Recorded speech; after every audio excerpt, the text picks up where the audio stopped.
यहाँ ब्रह्म पिशाच की एक रहस्यमयी और डरावनी कहानी प्रस्तुत है जो अपने रहस्य और रोमांच से आपको बांध कर रखेगी।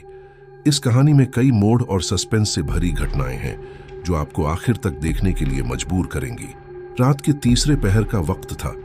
चारों ओर घना अंधेरा फैला हुआ था और गांव के बाहर स्थित एक वीरान जगह पर लोगों के डर के कारण कोई नहीं आता था।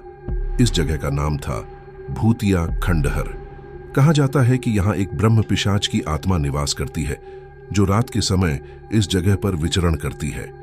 गांव में इस खंडहर से जुड़ी कई कहानियां थीं, परंतु सबसे प्रचलित कथा थी कि जो भी उस जगह पर गया वह वापस कभी नहीं लौट पाया। कहानी के मुख्य पात्र हैं 3 दोस्त, आदित्य, रोहित और सुमित। ये तीनों मित्र साहसिक और रोमांचक चीजों के शौकीन थे। उन्हें हर डरावनी जगह पर जाकर वहां के रहस्यों को उजागर करने में मजा आता था।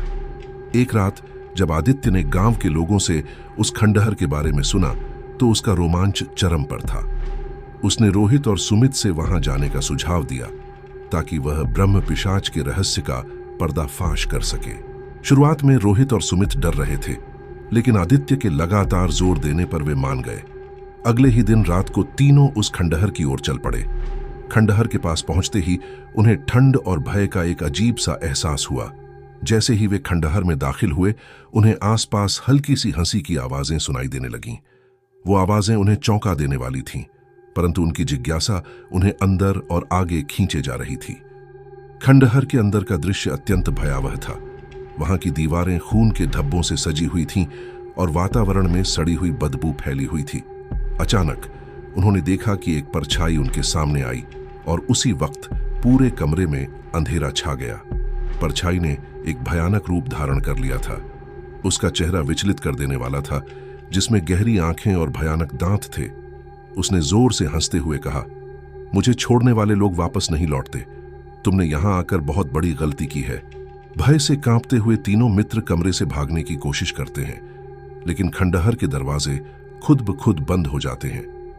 आदित्य किसी तरह हिम्मत बटोरकर ब्रह्म पिशाच से सवाल पूछता है, तुम्हारी आत्मा यहां क्यों भटक रही है? पिशाच की आत्मा एक रहस्यमयी स्वर में जवाब देती है, मुझे शाप दिया गया है और इसी कारण मेरी आत्मा इस जगह कैद है। जो मेरी मुक्ति का प्रयास करेगा, मैं उसका आशीर्वाद दूंगा।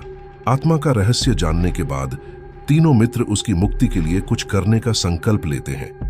ब्रह्म पिशाच उन्हें एक पुरानी गुप्त पुस्तक देता है जिसमें उसकी मुक्ति के लिए आवश्यक विधि लिखी हुई है, परंतु इसमें एक शर्त थी।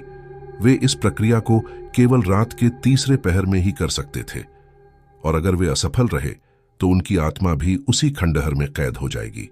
आदित्य, रोहित और सुमित ने पूरी प्रक्रिया करते हुए मंत्रोच्चारण और पूजा अर्चना की।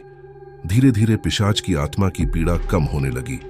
अंत में जैसे ही अंतिम मंत्र का उच्चारण हुआ, ब्रह्म पिशाच की आत्मा ने एक आशीर्वाद देकर मुक्त हो गई। उसने कहा, तुम तीनों मित्रों का साहस और सच्चे मन से मेरी मुक्ति का प्रयास देखकर मैं तुम्हें एक विशेष वरदान देता हूं। तुम्हारे जीवन में आने वाली हर समस्या का सामना तुम बिना किसी भय के कर पाओगे। इतना कहकर आत्मा अदृश्य हो गई और खंडहर का वह कमरा चमकने लगा।